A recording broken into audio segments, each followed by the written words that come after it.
निर्जला एकादशी के दिन आप पूजा के लिए बहुत एक्साइटेड हैं, लेकिन ऐन मौके पर आपको पीरियड आ जाता है। अब क्या किया जाए? तो देखिए, पीरियड आपके बस से बाहर की बात है।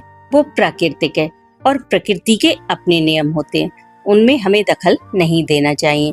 जिस चीज को बदलना हमारे बस में ही नहीं, वहाँ सरेंडर करने में ही भलाई है, क्योंकि वहाँ हमारे पास कोई चुनाव ही नहीं है। पीरियड आना है तो आएगा, लेकिन पूजा करें या ना करें इसका चुनाव हम कर सकते हैं, ये हमारे बस में है। और जो चीज हमारे बस में है फिर भी हम ना करें सिर्फ इसलिए कि किसी ने हमें बता दिया है कि हम अशुद्ध हैं, तो ये तो ना समझिए। क्योंकि जो लोग आपको बता रहे हैं कि आप अशुद्ध हो, उन्हें कैसे पता? और जो लोग जानबूझकर अपराध कर रहे हैं, मांस मदिरा खा रहे हैं, औरत पर हाथ उठा रहे हैं, बेटियों को परेशान कर रहे हैं, उन्हें पूजा करना भी अलाउड है, मंदिर जाना भी अलाउड है, मूर्ति छूना भी अलाउड है। पर आप पीरियड में ना तो मंदिर जा सकती हैं, ना पूजा कर सकती हैं, और ना ही पूजा की किसी सामग्री को हाथ लगा सकती हैं। मैं पूछती हूँ क्यों? देखिए, मानसिक पूजा की जा सकती है, बहुत अच्छी बात है, लेकिन सिर्फ इसलिए हम दूर बैठे कि हम अशुद्ध हैं, तो ये चीज मुझे गवारा नहीं है।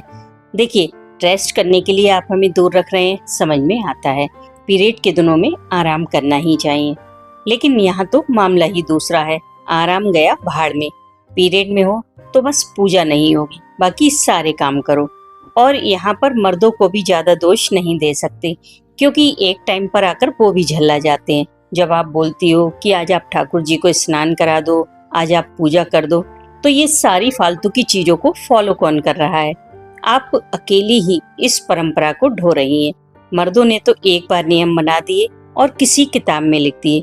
उसे पता था कि औरत बहुत समझदार है, वो कही हुई चीजों को नहीं मानेगी, पर अगर उसे बताया जाए कि शास्त्रों में लिखा है तो वो उसका सम्मान जरूर करेगी। और मर्दों की ये चाल कामयाब भी हो गई।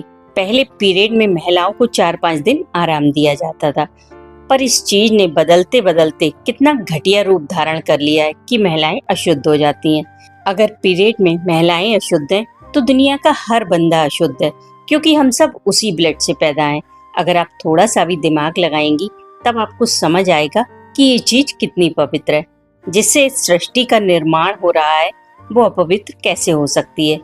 भगवत गीता, जिसे वेदों का, पुराणों का सार कहा जाता है, जो स्वयं भगवान श्री कृष्ण की वाणी है, उसमें भी ऐसा कहीं नहीं लिखा कि इस समय आप पूजा नहीं कर सकती, बल्कि इस समय तो आपके अंदर की शक्ति जागृत अवस्था में होती है, तभी तो आप माँ बन पाती हैं।